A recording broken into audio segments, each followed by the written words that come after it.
Hello everybody and welcome to this video, the continuation in the series on A Christmas Carol, based on the ebook by Georgina Bottomley, available for £3.99 at mrbruff.com and amazon.co.uk if you've got a Kindle. So in the last video we looked at the character of Ebenezer Scrooge, and in this video we're going to have an analysis of the character of Fred Scrooge. Now, Fred is Ebenezer's nephew, the son of Fan, Scrooge's sister, and is Scrooge's only relative who is still alive. He can be seen as the opposite of Scrooge in many ways, and he appears to symbolise the good in people and shows the reader how we should behave towards one another. We first meet Fred when he arrives to wish Scrooge a Merry Christmas. "A Merry Christmas, Uncle, God save you," he says. And it's the response to this greeting that is one of Dickens' most well-known lines. "Bah," says Scrooge, "humbug." Whereas Scrooge is likened to frost and ice, with his thin lips blue, a frosty rime was on his head, so Fred is compared to warmth and heat. He had so heated himself with rapid walking, his face was all in a glow. Fred emits both a physical and metaphorical warmth to those around him, and the juxtaposition of these two characters, putting two opposites so closely aligned next to each other, just shows what a bad guy Scrooge is and what a nice guy Fred is.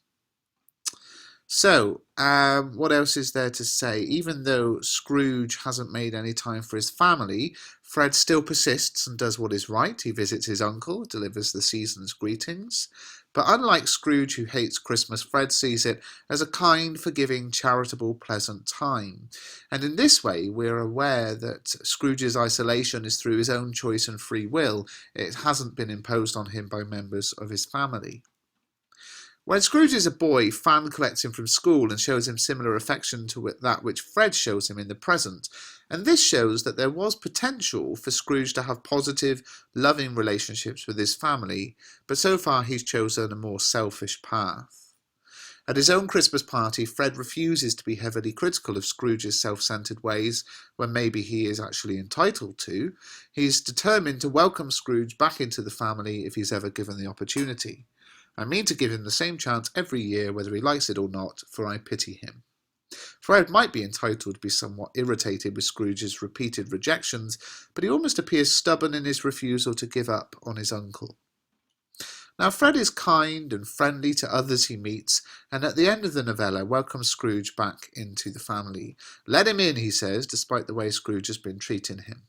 His unfailing way of accepting flaws and remaining friendly despite the circumstances arguably makes Fred somewhat unbelievable as a character. He can certainly be seen as a symbol of good. He's used by Dickens as a role model to the reader, showing us how we should behave, and can serve as an effective comparison to Scrooge in a range of exam answers.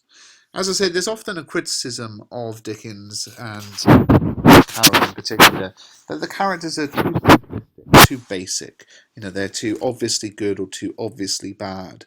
And Fred is one of those such characters, but in the way that he does sort of operate as a contrast to Scrooge, he's still worth analysing.